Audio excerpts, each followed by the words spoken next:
ओम शांति। हमारे घर की शिव बाबा की भंडारी, हमारा धन कैसे वृद्धि को पाएगा, लगातार कैसे बढ़ता जाएगा, ये शिव बाबा ने बताया। हम सभी शिव बाबा की संतान, भाग्यवान बच्चे हैं।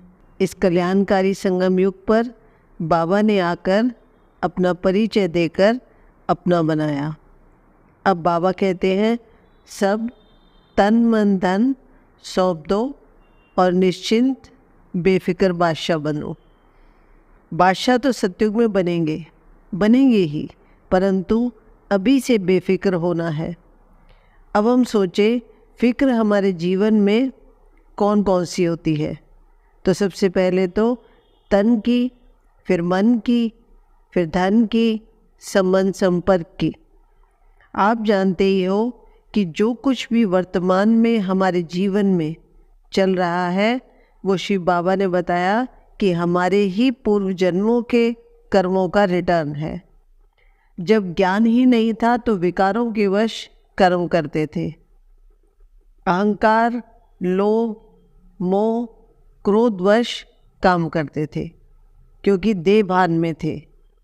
अब किसी की सफलता से ईर्ष्या हो रही है, व्यक्ति से नहीं, उसकी सफलता से ईर्ष्या हो रही है, तो हमारे पास सफलता कैसे आएगी। फिर किसी के नुकसान से खुश हो रहे हैं तो हमारा भी नुकसान होगा, क्योंकि आत्मा जिससे खुश होती है वही तो आएगा। तो ऐसे ही धन का भी हुआ। हमने कमाया परंतु संतुष्ट नहीं हुए। हमने कमाया पर दूसरों को देख ईर्ष्या हुई, उसके पास ज़्यादा कैसे। दान करेंगे तो घटेगा, ऐसा हमने सोचा, तो हमने दान भी नहीं किया, किसी की मदद भी नहीं की, धन का आदर नहीं किया, धन का दुरुपयोग किया, तो हमारा धन जाने लगा, नुकसान होने लगा, बीमारी में लगने लगा, कमाई बंद होने लगी, पड़ा हुआ धन खर्च होता गया। अब परमात्मा शिव बाबा ने सिखाया कि बीती को बिंदी लगाओ, जो करोगे वही पाओगे। वर्तमान में सोचना, बोलना, करना, सब अच्छा अच्छा सोचोगे तो सब अच्छा ही होगा, ये निश्चित है। तो सबसे पहले तो शिव बाबा ने कहा, हर आत्मा को, चाहे कोई कैसा भी हो, कुछ भी करता हो, आपका नुकसान भी करता हो, आपको सिर्फ दुआ और दुआ ही देनी है।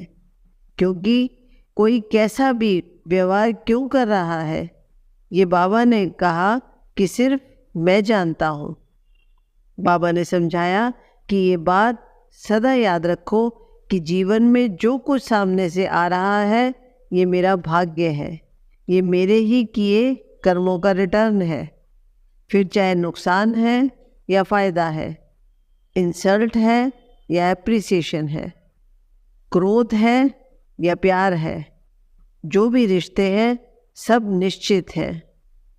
तो बाबा ने कहा, सारे दिन में हर परिस्थिति को, हर व्यक्ति को सिर्फ और सिर्फ एक्सेप्ट करना है, कोई भी क्वेश्चन नहीं। ऐसा करने से एक तो आत्मा शक्तिशाली होगी, दूसरा पुराने किए कर्म का हिसाब पूरा होगा, और दुआ देने से अभी का श्रेष्ठ कर्म हो जाएगा। तो बाबा ने कहा, तन बीमार है तो किसी दूसरे को दुआ के साथ दवाई दो, मदद करो, इलाज करवाओ। अगर मन अशांत है तो जाने अनजाने जो दुख दिए, किसी का मन अशांत किया, तो अमृत वेले शिव बाबा से और सबसे माफ़ी मांग लो और सबको माफ़ कर दो। कम से कम 7 दिन ऐसा करो। धन के लिए बाबा ने कहा कि धन किसी को दिया और उसका गलत इस्तेमाल हुआ तो निमित्त आप बन जाओगे। इसलिए कोई धन से क्या करेगा आप नहीं जानते, इसलिए धन सिर्फ यज्ञ में लगाओ, यज्ञ की वृद्धि में लगाओ, ब्रह्मा भोग में लगाओ, शिव बाबा के कार्य में लगाओ तो सब जमा होगा। और भविष्य में तो क्या, वर्तमान में भी धन की कमी नहीं होगी, भरपूरता होगी। कोई कार्य धन के कारण रुकेगा नहीं। परमात्मा शिव पिता को बुद्धि रूपी हाथ थमाया है तो हर क्षेत्र में सफलता ही सफलता है।